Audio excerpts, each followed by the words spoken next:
हम विज्ञान में रसायन से पढ़ चुके थे, रासायनिक प्रक्रियाएं और उनके समीकरण। अब इसमें विज्ञान अपन को पढ़ना है भौतिक से या फिजिक्स से पहला पार्ट, जो किताब में 10वां पार्ट होगा बुक में आपकी, प्रकाश परावर्तन तथा अपवर्तन। प्रकाश का परावर्तन तथा अपवर्तन ये अपन को पढ़ना है। चलिए तो इसको शुरू करते हैं। और एक चीज़ और ध्यान करो, जितना पढ़ाया जाए उसको कॉपी पर नोट भी करते जाओ, जो मैं गृह कार्य में देता हूँ, और उसकी कॉपी को व्हाट्सएप भी करो, जिससे मैं उसको चेक कर सकूँ। चलिए तो इसको शुरू करते हैं। प्रकाश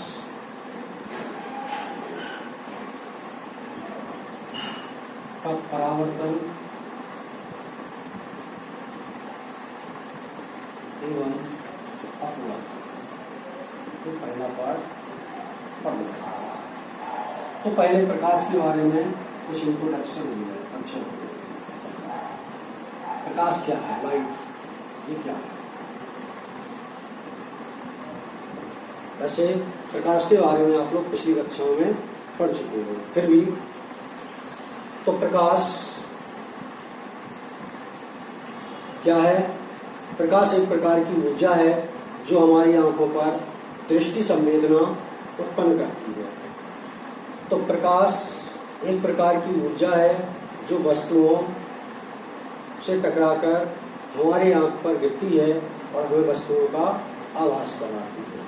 तो बगैर प्रकाश के हम वस्तुओं को नहीं देख सकते। मान लो अंधेरा है, जैसे अंधेरा हो, प्रकाश ना हो, तो क्या हमें वस्तुएं दिखाई देंगी? नहीं दिखाई देंगी। तो वस्तुएं किसके द्वारा दिखती हैं? प्रकाश के द्वारा। ठीक है ना? तो वस्तुएं हमें किसके द्वारा दिखती हैं? प्रकाश के द्वारा।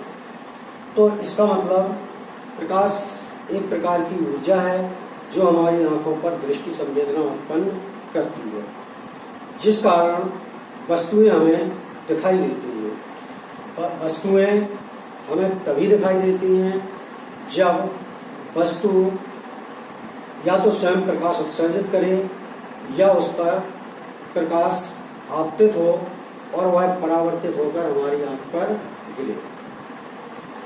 तो प्रकाश एक प्रकार की ऊर्जा है जो हमारी आंखों पर दृष्टि संवेदना उत्पन्न करती है, जिस कारण हमें वस्तुएं दिखाई देती है। वस्तुएं हमें तभी दिखाई देती हैं जब वे स्वयं प्रकाश उत्सर्जित करती हैं या उन पर आपतित प्रकाश परावर्तित होकर हमारी आंख पर गिरता है। ठीक, जो वस्तुएं स्वयं प्रकाश उत्पन्न करती हैं उन्हें प्रदीप्त वस्तुएं कहते हैं। ल्यूमिनस होंगी वो वस्तुएं, जैसे सूर्य है, तारे हैं, जलता हुआ बल्ब है, जलती हुई मोमबत्ती है, वो स्वयं प्रकाश उत्सर्जित करते हैं, इसलिए ये कैसे कहलाएंगे? प्रदीप्त वस्तुएं।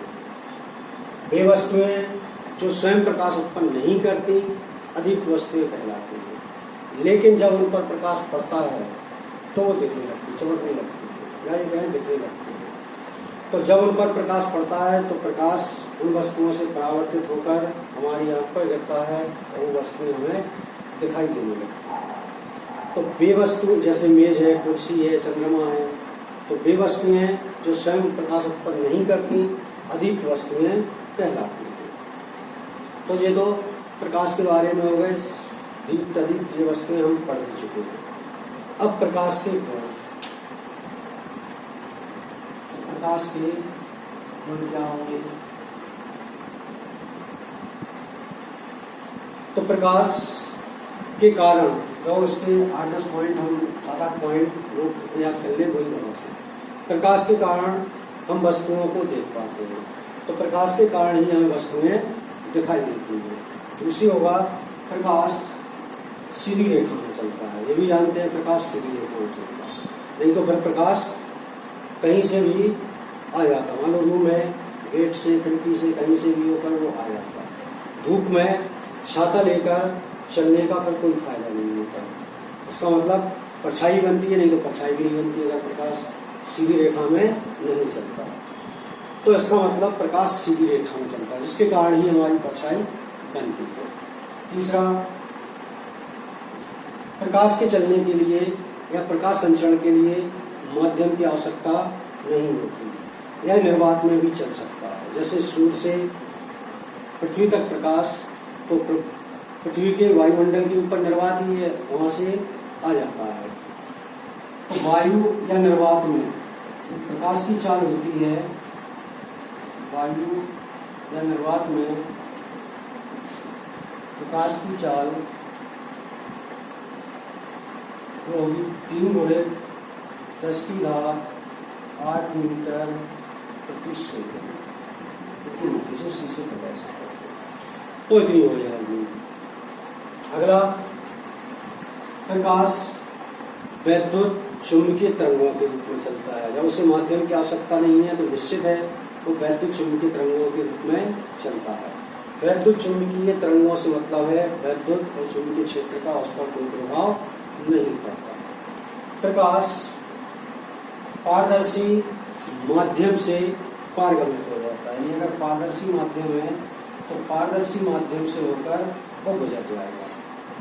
जैसे जल, कांच, जो पारदर्शी माध्यम है उनसे होकर वो गुजर जाता है, परंतु अपारदर्शी माध्यम से वो नहीं गुजर पाता, यानी पारगमित नहीं होगा। जैसे लकड़ी है, लोहा है, कोई भी ऐसा जो अपारदर्शी माध्यम है उससे होकर वो नहीं गुजर पाता।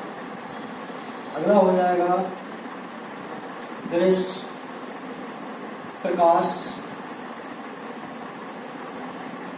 की जो तरंगदैर्घ्य है, वेवलेंथ, वो होती है 3900 एंगस्ट्रॉम, 3900 एंगस्ट्रॉम से 7800 या 7800 एंगस्ट्रॉम। ये इसकी क्या है, सीमा हो। दृश्य प्रकाश की जो विजुअल लाइट है वो उसकी तरंगदैर्घ्य 3900 एंगस्ट्रॉम से 7800 एंगस्ट्रॉम होती है। इसके नीचे का जो प्रकाश होगा वो कहलाएगा परावैद्युत, अल्ट्रावायलेट। इससे ऊपर तरंगदैर्घ्य का होगा 7800 से ऊपर का, वो होता है अवरा, इंफ्रारेड प्रकाश। तो ये दृश्य प्रकाश की तरंगदैर्घ्य है। और भी ले सकते हैं, जैसे मान लो प्रकाश चमकदार या चिकनी पृष्ठ पर गिरता है तो वह उसी माध्यम में वापस लौट आता है, अर्थात वो परावर्तित हो जाता है। अगर चिकने या चमकदार पृष्ठ पर गिरेगा तो उसी माध्यम में वापस लौट जाता है या परावर्तित हो जाता है। अगला होगा, यदि प्रकाश पारदर्शी माध्यम से एक दूसरे पारदर्शी माध्यम में जाता है तो इसे प्रकाश का अपवर्तन कहते हैं। तो जब प्रकाश एक पारदर्शी माध्यम से दूसरे पारदर्शी माध्यम में जाता है तो प्रकाश का अपवर्तन कहलाता है। तो ये प्रकाश के गुण हैं।